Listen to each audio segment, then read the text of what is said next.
Hello students, इस session में हम लोग सेट्स को अलग अलग ऑपरेशन में किस तरीके से यूज़ कर सकते हैं वो समझने वाले हैं, वो डिस्कस करने वाले हैं। अच्छा, उससे पहले ना हम लोग एक डायग्राम समझ रहे हैं that is called as Venn diagram. Okay, अब ये जो डायग्राम है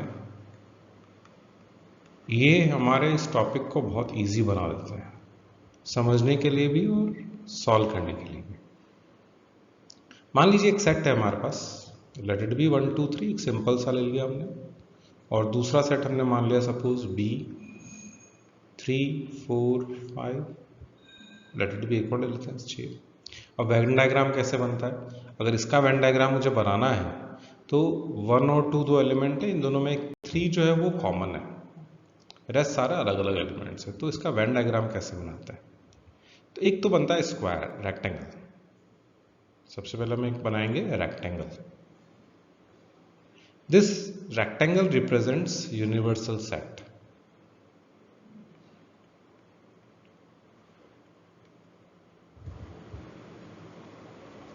अब यूनिवर्सल सेट जो होता है वो सबसे बड़ा सेट होता है गिवन कॉन्टेक्स्ट में या किसी क्वेश्चन के अंदर। Largest set of all the given sets. ये अपने को इसके बारे में ज़्यादा सोचने की ज़रूरत नहीं है क्योंकि क्वेश्चन में दिया हुआ होता है, ये अपने को नहीं बनाना होता है। इसके बारे में अपने को बहुत ज़्यादा सोचने की ज़रूरत नहीं है क्योंकि क्वेश्चन में यू के साथ हमेशा लिखा हुआ होगा ये कि U is equal to whatever it is. तो जो भी सेट दे रखा है यू के साथ वो हमारा यूनिवर्सल सेट होएगा। अब ए, तो जो ए है ये सर्कल जो है वो ए से रिप्रेजेंट हो रहा है। इसका मतलब ये है कि इस स्पेस के अंदर जितने भी एलिमेंट्स हैं वो ए के एलिमेंट्स हैं। अब बी को हमने ऐसे डिनोट किया, दिस इज बी। अब आप यहां पे देखो 3 जो है वो कॉमन है, तो जो कॉमन स्पेस है वो होएगा हमारा 3। जो 1 और 2 है वो सिर्फ ए में आ रहा है तो मैं 1 और 2 को यहां लिख सकता हूं। बी के अंदर 3 है, कॉमन है, मैंने उसको 3 को बीच में लिख लिया। बचे कौन से? 4 5 एंड 6, तो 4 5 6 हमारा यहां आ जाएंगे, 4 5 एंड 6। तो this type of diagram is said to be a Venn diagram. अगर ए बी का सबसेट है, यानी ए छोटा सेट है और बी बड़ा सेट है, अब मुझे इसका वेन डायग्राम बनाना है तो मैं वेन डायग्राम कुछ इस तरीके से बना सकता हूं। ये सेट जो होगा ये तो हो जाएगा बी। अब सिंपल सी बात है, ए बी का सबसेट है यानी ए उसके अंदर आ रहा है तो ए को हम उसके अंदर बनाएंगे। This is your A subset of B. Okay, now if A and B are suppose disjoint sets.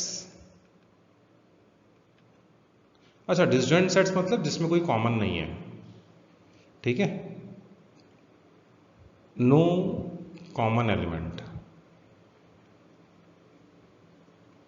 Okay, जिसमें सारे एलिमेंट जो है वो अलग अलग है। तो डिसजॉइंट सेट्स कैसे बनेंगे? दोनों अलग अलग है तो अलग अलग बनाएंगे, सिंपल सी बात है। तो डिसजॉइंट सेट्स हमारा कैसे बनेगा? ये तो हो गया ए और ये हो गया हमारा B, this is your disjoint sets. तो ये है कुछ वेन डायग्राम जो हम लोग को आने चाहिए, ठीक है। तो अब हम लोग ऑपरेशंस के बारे में डिस्कस करें। ओके, तो इससे आपको समझ में आएगा कि किस तरीके से हम लोग सेट्स को यूज करते हैं। Okay, so first operation is union of sets. अब यूनियन का मतलब होता है कि अगर हमारे पास दो या दो से ज़्यादा सेट्स हैं तो हम उनका अगर यूनियन ले रहे हैं, यूनियन का मतलब हुआ हम उन सेट्स को कंबाइन कर रहे हैं, मिला रहे हैं, एक साथ ले रहे हैं। उसमें वो एलिमेंट्स भी आएंगे जो सिर्फ एक सेट में हैं और वो एलिमेंट्स भी आएंगे जो कॉमन है। ओके, तो इस चीज को समझने के लिए लेट्स टेक एन एग्जांपल। मान लीजिए ए हमारे पास है 1 2 3 4 एंड 5 और बी मेरे पास है 4 5 6 7 8। तो ये तो हो गया ए और ये हो गया बी। अब यूनियन, अब इन दोनों का हम लोग क्या लेना चाहते हैं? यूनियन लेना चाहते हैं। तो हम लोग लिखेंगे union of A comma B. अब कैसे रिप्रेजेंट करेंगे हम यूनियन को? ए यूनियन बी, ये जो साइन है ये यूनियन का साइन है। अब यूनियन में हम लोग क्या करते हैं? हम वो सारे एलिमेंट्स लेते हैं जो हमारे सामने हैं। ए और बी के अंदर जो जो भी एलिमेंट्स आपको दिख रहे हैं ए और बी के अंदर वो सारे लिखने हैं। यानी कौन कौन से आएंगे, 1 आएगा, 2 आएगा, 3 आएगा, 4 आएगा, 5 आएगा। अब ये तो हो गया अपना सेट ए। अब सेट बी में 4 5 ऑलरेडी यूज हो चुका है, तो हम सेट्स में होता है ना कि हम दो बार नहीं लिखते हैं एलिमेंट्स को, रिपीट नहीं करते हैं, तो हम इसको वापस नहीं लिखेंगे।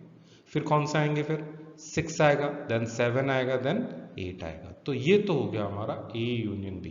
तो आप ध्यान से देखो 1 2 3 ये वो कौन सा एलिमेंट है जो सिर्फ ए में है। 4 और 5 कौन सा एलिमेंट है जो कॉमन है। और 6 7 8 कौन सा एलिमेंट है जो सिर्फ बी में है।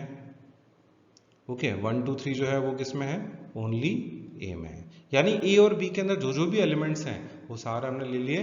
बस ध्यान अपने को ये रखना है कि उनको एक ही बार लिखना है। कोई एलिमेंट अगर रिपीट हो रहा है तो वो सिर्फ एक बार लिखा जाएगा, दो बार नहीं लिखा जाएगा। ओके और ये ए यूनियन बी का मतलब होता है आइदर दिस इज योर ए और बी। इसको इंग्लिश में स्टेटमेंट में हम लोग बोलते हैं ए और बी। ठीक है, यानी one of the at least one of the two, at least one of the two.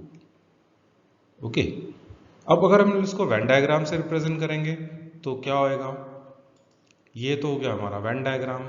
ठीक है, रेक्टेंगल जो है वो किसको रिप्रेजेंट करेगा, यूनिवर्सल सेट को। अब ए यूनियन बी को अगर मैं वेन डायग्राम से दिखाना चाहता हूं तो मैं कैसे शो करूंगा, ये जितना भी शेडेड रीजन है जो मैं शेड कर रहा हूं ये सारा क्या कहलाता है, आपका वेन डायग्राम कहलाता है। शेडेड रीजन में जितना भी पार्ट आ रहा है सारा इंक्लूड करेंगे हम लोग। ओके समझ में आ गई चीज।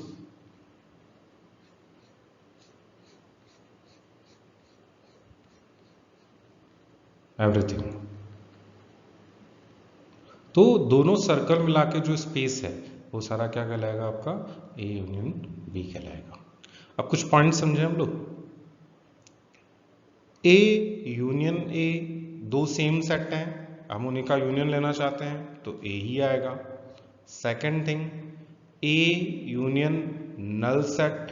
अब एक सेट है और एक खाली सेट है, दोनों को ऐड करेंगे तो ए ही आएगा। Okay if A is a subset of B, then A union B। अब सिंपल सी बात है, A सबसेट B, तो B बड़ा सेट है, A छोटा सेट है, दोनों का यूनियन ले रहे हैं तो यही आएगा पूरा बड़ा सेट, यानी A union B will be equal to B, क्योंकि B जो है वो बड़ा वाला सेट है, B में A ऑलरेडी आ रहा है तो अपने को सिर्फ B ही लिखना है। ओके ये कुछ पॉइंट्स आपको ध्यान रखना है। Okay so let us move on to the next operation, intersection of sets. मान लीजिए दो सेट हैं और हम उसका इंटरसेक्शन फाइंड करना चाहते हैं, तो बहुत इजी केस है, आपको सिर्फ उनके कॉमन एलिमेंट्स ढूंढने हैं। ओके और कॉमन एलिमेंट्स का जो सेट होगा उसको हम बोलते हैं ए इंटरसेक्शन बी। तो लेट इट बी ए हमारे पास है 1 2 3 4 5, पिछले केस में हमने यही एग्जांपल लिए थे। B is equal to 4 5 6 7 8। अब अपने को फाइंड आउट करना है इंटरसेक्शन, तो ए इंटरसेक्शन बी हम लोग कैसे लिखेंगे, ये इंटरसेक्शन है तो ये जो बीच में साइन लिखा हुआ है ये साइन जो है वो किसका साइन है, इंटरसेक्शन का साइन है। तो हम लोग यहाँ पर ढूंढते हैं कॉमन एलिमेंट्स 4 और 5। ठीक है 4,5 दोनों में आ रहा है तो इसको हम लिखेंगे यहाँ पे 4,5। तो ये 4,5 जो है वो क्या कहलाएगा, इंटरसेक्शन सेट कहलाएगा इन दोनों का। अब कंफ्यूज मत होना, यूनियन जब हम लोग लेते हैं तो हम यू वाला शेप बनाते हैं, अगर हम इंटरसेक्शन की बात कर रहे हैं तो हम लोग कौन सा शेप बनाएंगे, इन्वर्टेड यू वाला शेप बनाएंगे। ये इन दोनों का सिंबल है, जो भी सेट ले रहे हैं उन दोनों को हम इन दोनों से कनेक्ट करेंगे। यूनियन लेना है तो यू से और इंटरसेक्शन लेना है तो इन्वर्टेड यू से लेना चाहते हैं।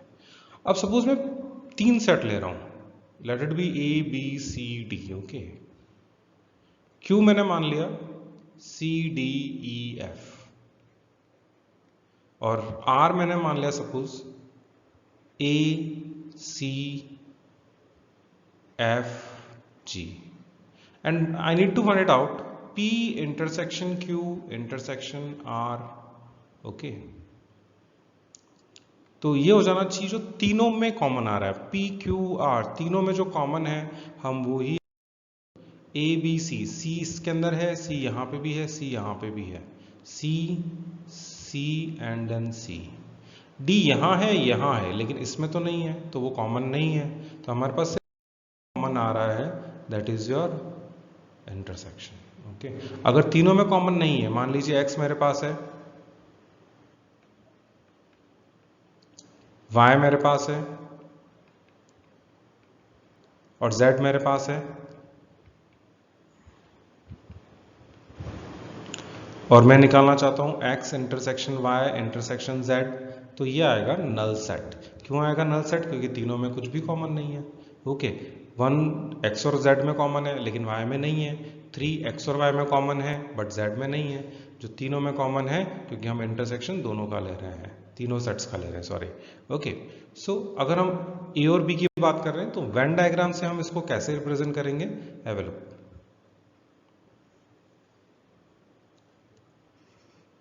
उसका वेन डायग्राम चेक कर रहे हैं हम लोग।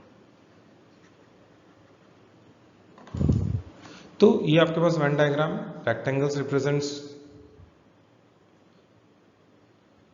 यूनिवर्सल सेट और ए का सर्कल एंड देन बी का सर्कल। अब इंटरसेक्शन का मतलब हुआ कॉमन पार्ट, तो कॉमन पार्ट की शेडिंग कर रहे हैं, ध्यान से देखो आप। जो शेडेड रीजन है, this represents A intersection B, got it. अब वो सेम रूल्स एक बार वापस देख लें हम लोग। अगर मैं दो सेम सेट का इंटरसेक्शन ले रहा हूं तो it will be your A only. Second case, A intersection null set will be equal to null set. Okay, A और नल सेट में कुछ भी कॉमन नहीं होगा, तो कुछ भी कॉमन नहीं होगा तो कोई एलिमेंट नहीं आएगा, तो that is your null set. Third case, if A is a subset of B then A intersection B will be equal to A. Okay, so this is all about intersection of sets. A छोटा set है, B बड़ा set है, intersection में हम सिर्फ जो common है यानी जो छोटा सेट है वही आएगा, set is your A. Difference of sets, दो सेट है A और B, हम डिफरेंस फाइंड करना चाहते हैं तो दो तरीके से लिखा जा सकता है, या तो वो A माइनस बी लिखा जाएगा या फिर b माइनस ए लिखा जा सकता है। ऑब्वियसली ये माइनस का जो डिफरेंस को हम लोग कैसे डिनोट करेंगे, माइनस के साइन के साथ डिनोट करेंगे। Okay, now a minus B का मतलब हुआ ओनली a, और b माइनस ए का मतलब होता है ओनली b। एग्जाम्पल के साथ समझ लेते हैं। a हमारे पास क्या था, 1 2 3 4 5, और b हमारे पास क्या है, 4 5 6 7 8। नाउ a माइनस बी, यानी a में वो एलिमेंट जो b में आ रहे हैं हम उनको नहीं लेंगे, तो 4 b में आ रहा है, एक तो ये कैंसिल आउट हो जाएगा, 5 b में आ रहा है, एक ये कैंसिल आउट हो जाएगा, तो हमारे पास क्या बच रहा है, 1 2 3। अब ध्यान देना, इसमें हम सिर्फ a की बात कर रहे हैं, only a, so this is your only a। अब सिमिलरली b के लिए, b में भी कौन कौन से एलिमेंट हट जाएंगे, 4 और 5 हट जाएंगे, बचे क्या हमारे पास, 6 7 8, so this is your 6 7 8। Okay, तो एक और चीज आपको यहां से ये नजर आ जाती है कि हम लोग लिख सकते हैं कि a minus B is not always equal to b minus A. Okay, अच्छा, a माइनस बी को हम लोग एक और तरीके से लिख सकते हैं, a minus A intersection b, यानी कॉमन एलिमेंट्स हटा रहे हैं। Similarly b minus A can also be written as b minus A intersection b। हमने यहाँ पे यही किया था, कॉमन इंटरसेक्शन में मीन्स व्हाट, 4,5, वो 4,5 दोनों में से सब्ट्रैक्ट कर लिया, तो यहाँ बचेगा ओनली ए और इसमें बचेगा ओनली बी। ओके, अब वेन डायग्राम के थ्रू समझो आप इसको। अगर मैं इसको वेन डायग्राम के थ्रू बता लिखूँ तो कैसे लिखेंगे, सपोज सबसे पहले a माइनस बी, तो पहले a माइनस बी के बारे में डिस्कस कर रहे हैं, तो इसका मतलब मैंने आपको बताया था ओनली a, तो सिर्फ a वाला वो पार्ट जो b में नहीं आ रहा है, अपने को सिर्फ वो शेड करना है।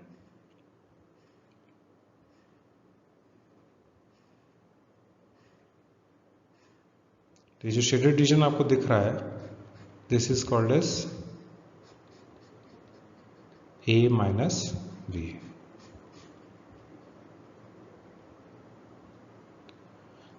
अगर b माइनस ए लिखना चाहते हैं हम लोग, तो हम लोग उसको कैसे लिखेंगे?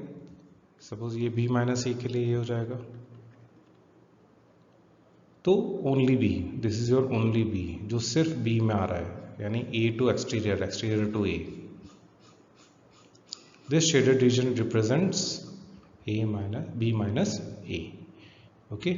Now, if a is a subset of b, then b minus a is always equal to what?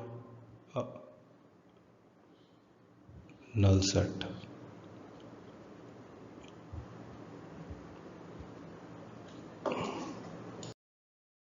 Complement of a set. अब कॉम्प्लीमेंट निकालना है हमें किसी सेट का, तो हमें एक यूनिवर्सल सेट की जरूरत पड़ेगी. तो यूनिवर्सल सेट हम लोग ले लेते हैं 1 2 3 4 5 6 7, और हम सपोज a का कॉम्प्लीमेंट निकालना चाहते हैं. Suppose this is your 2 4 6. Okay. Now a complement का मतलब है, इसको हम a कॉम्प्लीमेंट को a डैश बार या फिर c से भी लिख सकते हैं. ओके. तो same one and the same thing. तो वो सारे एलिमेंट्स जो यूनिवर्सल सेट में है और a में नहीं है वो लिया जाएंगे, यानी हम यूनिवर्सल सेट माइनस a कर रहे हैं. ठीक है. तो यूनिवर्सल सेट में से a को हम लोग माइनस कर रहे हैं. तो all elements which included only in universal set are a complement.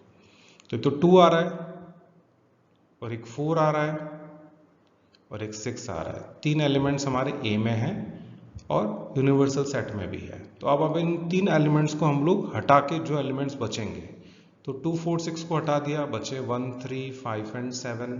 तो ये कहलाएगा आपका a complement. Okay. So Venn diagram से हम देखें तो ये हमारे पास एक यूनिवर्सल सेट है रेक्टेंगल से जो डिनोटेड है, और ये सर्कल जो है वो a को रिप्रेजेंट करता है. सो a कॉम्प्लीमेंट और a बार हम लोग कैसे शो करेंगे? सर्कल के बाहर का जितना भी एरिया है वो कहलाएगा आपका a कॉम्प्लीमेंट.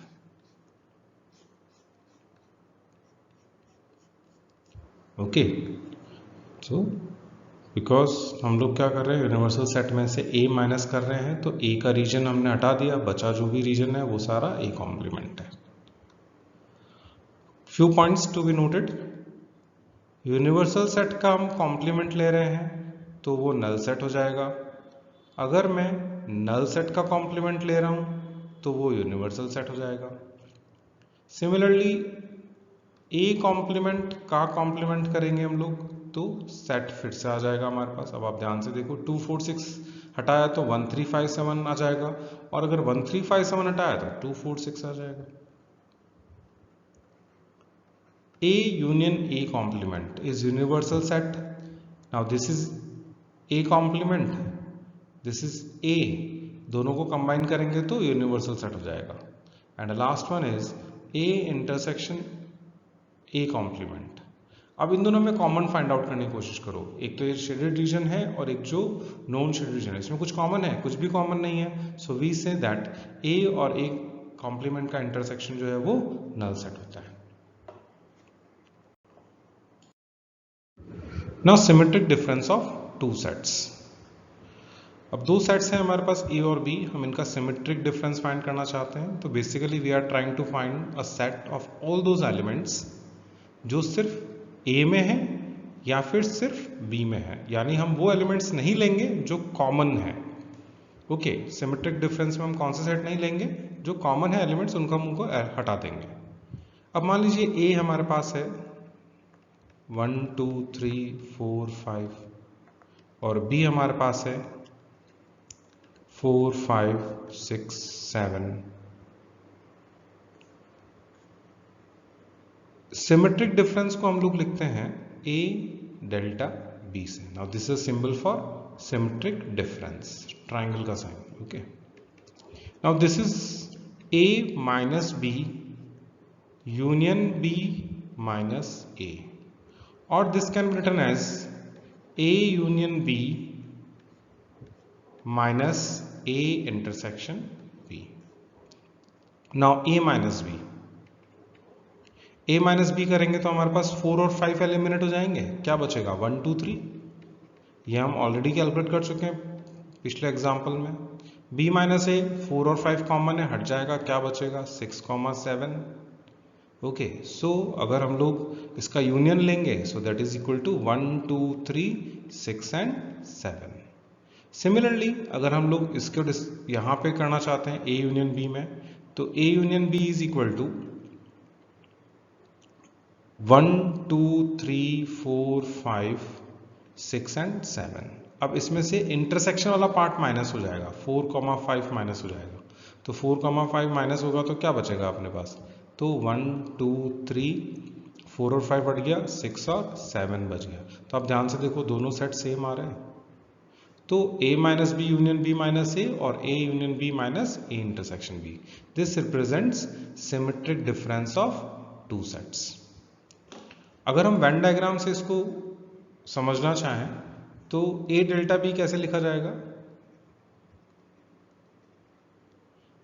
यानी only a, this is only a, और साथ में हम कौन सा इक्वल ले सकते हैं, ओनली b, तो ये जो शेडेड रीजन है ये हमारा क्या कहलाता है, symmetric difference of two sets. Okay, तो आप ध्यान से देखो मैंने कौन सा स्पेस इंक्लूड नहीं किया, एरिया इंक्लूड नहीं किया है, that is your common region हम लोगों ने इसमें इंक्लूड नहीं किया है। Okay, so that is what is said to be a minus B union b minus A, ये है आपका a माइनस बी और ये है हमारे पास b माइनस, हम दोनों का यूनियन ले रहे हैं, और this can written as a union b minus a intersection b। तो आप यूनियन में से हमने कौन सा माइनस कर रखा है, देखो कॉमन पोर्शन नहीं आ रहा है, ठीक है ना, तो that is your a delta b, symmetric difference of two sets.